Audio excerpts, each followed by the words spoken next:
Good morning, dear students. I hope you are all healthy, safe, and sound.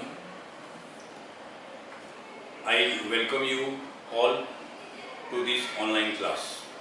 Myself, Dr. Hari Prasad Goenka, Associate Professor and HOD in the Department of Commerce, Rabindranath Tagore University.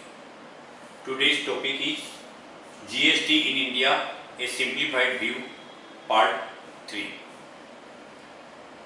Let us see the contents of this slide to begin with.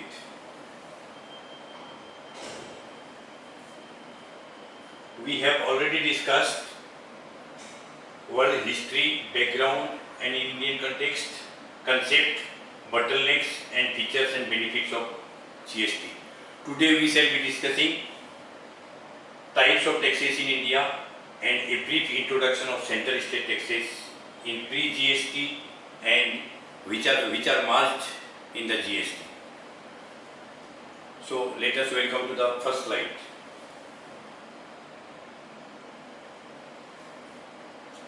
Types of taxes in India.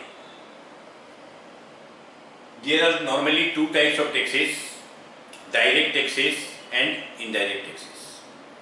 Though direct taxes are not within the preview of this topic, but still just a brief idea I am giving you. Direct tax was regulated and governed by the Indian Income Tax Act 1961 and it is the central tax which is administered by the Central Board of Direct Taxes and it is imposed on income of the people. Directly it is a tax that because it is imposed on the directly on the income level of a person or a firm or a company. So you see, in case of individual or firm, it is income tax. In case of company, we call it corporate tax.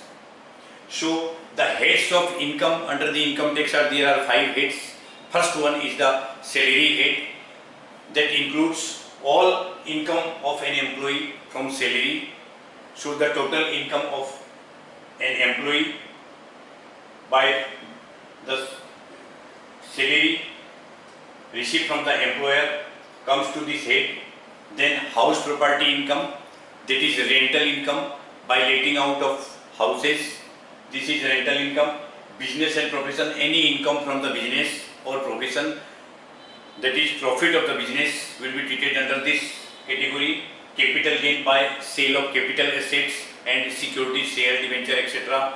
So all these capital gain income that may be short term or may be long term. Then other sources, any lottery income or say any TV show, KBC income, any other income other than the above 4 sources will come to the 5th category, other sources. So salary head, house property, business and profession, capital gain and other sources. And all together we get is the gross total income of a person. Direct tax is levied and borne by the same person because its burden falls on the same person. The person on whom the tax is imposed, it is directly paid to the government by the same person. Its burden is not shifted upon other person, so it is called the direct tax. So without delay, we proceed to the next slide.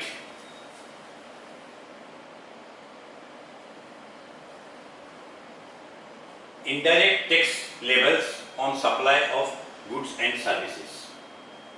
Now, in case of direct tax, we got it that it is a tax on the income level. Now, in case of indirect tax, you say it is on the manufacturing level, it is in the purchase and sale trading level, and it is on the consumption level. So, there are 3 levels of indirect taxes. On the production level, in the trading level, the trading means purchase and sale, and on consumption level, that is final consumption by the customer.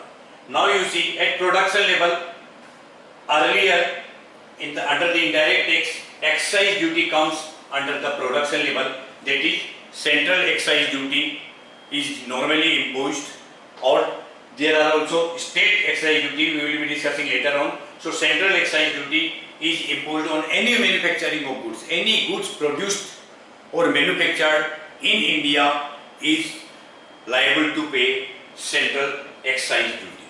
But instead of central excise duty, now it is must, and now GST will be applicable. Again, at the trading level, that means purchase and sale. We can call it that indirect tax is around sale. So why I have written here purchase? It is a consumption based tax. So it is finally borne by the consumer, by the customers, but the buyer pays the tax. But what happens? The buyer pays the tax to whom? He pays the tax to the seller, not directly to the government. So seller collects the tax and buyer pays the tax. So when the seller collects the tax and buyer pays the tax, the question of buyer and seller both comes here. So purchaser bears the tax. While purchasing, the purchaser pays the tax, and while selling, seller collects the tax. So I have written it purchase and sale. While doing accounting treatment in my later parts of the video, you will find under the accounting treatment, you will find both under the purchase and sale we have to make the entries for the GST. So under trading level there was sale tax, but later on sale tax was converted to a VAT. In case of sale tax, in the year 2005, VAT was introduced and the concept of sales tax was abolished.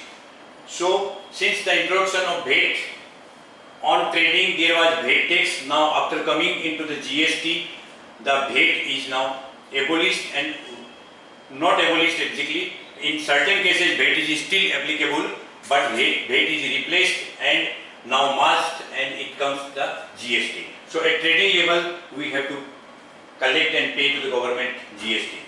Consumption level, in the consumption level earlier there was service tax or entertainment tax. Now instead of service tax and entertainment tax, now GST is applicable. So indirect tax is imposed on someone and paid by some other one. So it is not a direct tax, it is indirect. Indirect means imposed on someone and paid by someone.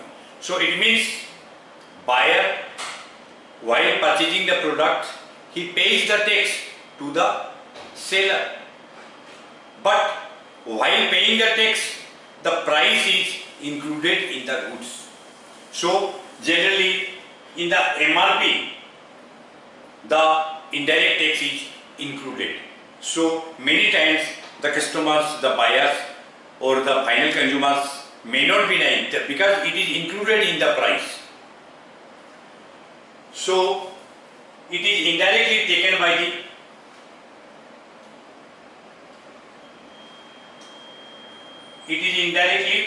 paid to the government by the consumer, not directly. You see, indirectly taken by consumer because normally it cannot be taken directly. Yes, it is indirectly taken by the government through the seller because it cannot be collected by the consumers directly because thousands and crores of consumers or customers are there. It is not possible on the part of the government to collect the tax from each and every consumer or the customers. So it is included in the MRP. Therefore, seller collects tax from the customer and pays it to the government tax checker. So here, seller works as an intermediator. He is the middleman in between the customer and the government. Because customer is the consumer, he has to pay the tax, indirect tax, to the government, but on behalf of the customer, the seller, the intermediator, middleman pays the tax. By collecting from the customer, he pays to the government. So he works as a middleman. Let us go to the next slide.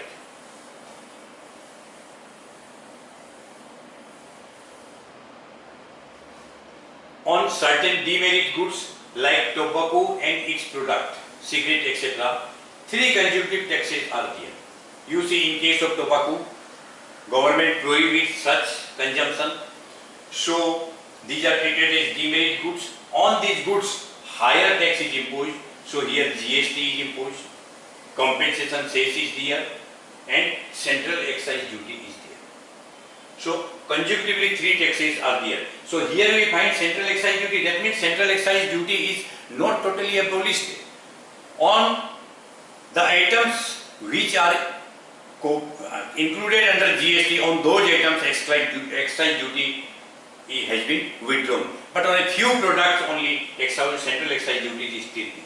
Compensation says it is a compensation says collected by the central government, because central government has given guarantee to the states in case of losses suffered by the state government for few years.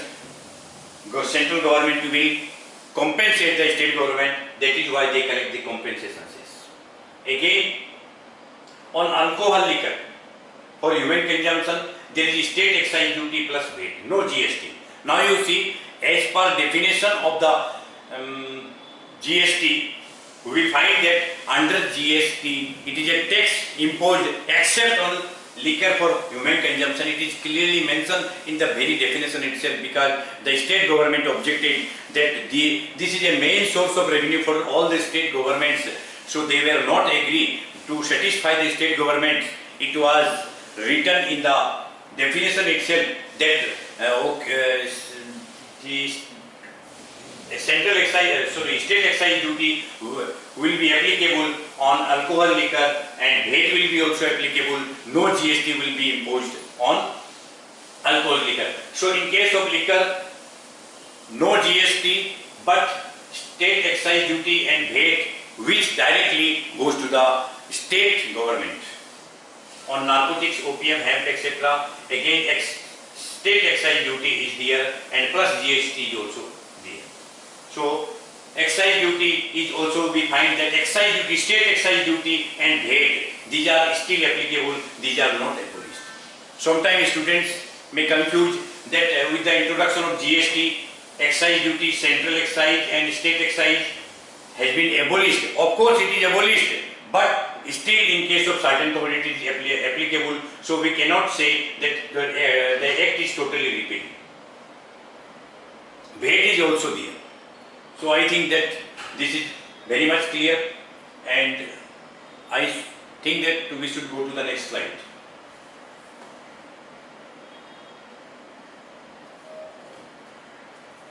A brief introduction of central state taxes in pre-GST regime merged into GST. Prior to GST, there have been certain taxes imposed by the center, while certain other taxes imposed by the states.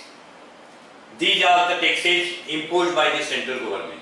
So GST means what? Certain taxes of the central government, certain taxes of the state government. Both included together, merged together with the unification of certain central and certain state taxes. A combination of these two is the product known as GST.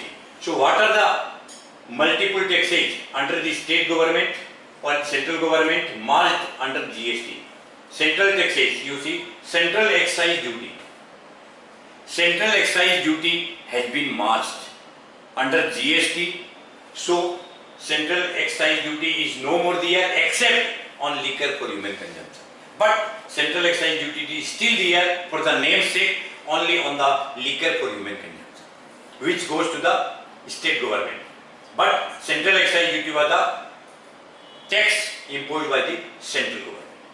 Then central sale tax. Earlier there was central CST. We call it central sale tax. When the goods were transferred from one state to another, then central CST was applicable in case of inter-state goods. But now in state of central sale tax, it is abolished, and in state GST comes. Additional custom duty or countervailing duty. Custom duty, in case of goods imported, there is no GST. But of course custom duty is there. But along with the custom duty, there were some other duties. Additional custom duty was there, which is known as countervailing duty, and for special additional duty in case of certain states were also applicable, but both of these two have been merged under GST. Service tax, generally all services which were rendered by the service provider to the customer or the consumers, the tax on it was directly collected by the center. So this service tax has been merged, unified with the GST, and service tax is no more, because GST means goods and service tax. So service tax is included under GST. So it is no more there, it is subsumed under GST. Now we switch over to the state taxes included under GST. In case of state tax, sale tax comes. So earlier, in case of intra-state sale, that is local sale, in the locality within the same state, if goods were sold, then state sale tax was applicable. In 2005, central government requested the state government to gradually abolish the sale tax and to adopt the VAT principle. After gradually pressure from the central government, in 2005 states agreed to it and sale tax was abolished, and instead of sale tax, VAT was imposed. VAT is also sale tax, a kind of, but VAT is improved sale tax, we can say. In case of sale tax, the principle is tax on gross value. In case of VAT, tax on the added value, that is value added tax we call it. On the any addition of the value addition, the tax is imposed. So it is modified and updated tax version. It is also a sale tax which is applicable, which was applicable in 2005. Now sale tax and VAT is no more there. Of course, on certain commodities VAT is there, but instead of sale tax and VAT, the GST has been imposed. Entry tax, when the goods were transferred from one state to another state, at the border entry tax was applicable. Octroi tax was also applicable. In case of state entertainment tax, we know very much. Say while purchasing movie ticket, we pay 18 to 28% entertainment tax. We pay also entertainment tax, we can say that on any commercial exhibition or while watching cricket match, IPL, etc., we pay entertainment tax to the government. So all these entry tax, octroi, entertainment tax have been subsumed under GST. Luxury tax on the luxury items, these taxes were applicable earlier, but it is also subsumed under GST. Taxes on lottery, betting, gambling, etc. were there earlier, but lottery, betting, gambling, these are also included covered under GST. So all these are the central and state taxes which have been subsumed under GST within the purview of GST. Now it is applicable.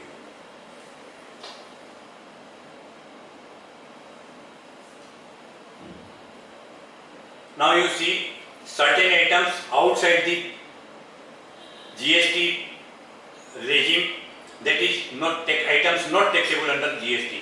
Petrol and petroleum products. Petrol and petroleum products are totally kept outside the bracket of GST. So central excise and VAT is applicable in case of petroleum. Central excise duty goes to the center and VAT goes to the state government. So in case of petrol and petroleum product, these two taxes are applicable. No GST is there, but it is clearly mentioned in the Act that GST may apply at a future date on recommendation of GSTC. On recommendation of GST Council on any future date, whenever GST Council agreed or recommends, in case of petroleum, GST may be introduced. So there is a confusion. When the petroleum suppose is included in the GST, there will be again a chaos or the hue and cry in the market that government has brought petrol under the GST. But it is as per recommendation of the GST Council, and GST Council means I have already discussed in my earlier videos that all the states of India, all union territories include and all the 29 states of India, they represent, and where their 75% majority is required to take a decision, and 1/3 voting right has center, while double, 1/3 double, 2/3 voting right got the state. So without the consent of the state and without 75% majority, the decision cannot be. If GST Council approved it, all the state agrees, then who are we to say anything? So petroleum may be included in future under GST. High speed diesel, petroleum crude, natural gas, motor spirit, aviation turbine fuel, alcohol for human consumption. So these are the items which are not under the GST. But here you see alcohol for human consumption, state exercise and VAT is applicable. So in case of the alcohol, you have we know very well that in case of alcohol, it is the highest source of revenue for the state government, and a bottle of alcohol or liquor costing less than ₹50 is normally sold out in 4 to 5 times more price is charged. So you can see 30, 40, 50% even excise and VAT is payable on the liquor. Still people consume it. So what to do if in spite of so much higher prices and tax imposed, still people consume and government earns revenue. So in this way we have completed today the GST, which includes the various taxes under state and under center, which has been included in the GST, as well as direct tax and indirect tax. In the next part of my video, we will be discussing practical sum, which will be showing you the distinction between the two taxes, that is earlier pre-GST period and post-GST period. So you don't miss to watch the next part of video, where your concept regarding cascading effect, regarding double taxation, and regarding the comparative study between the two systems, that before GST and after GST, what is the major difference, it will be very much clear to you. So till then, bye bye, thank you.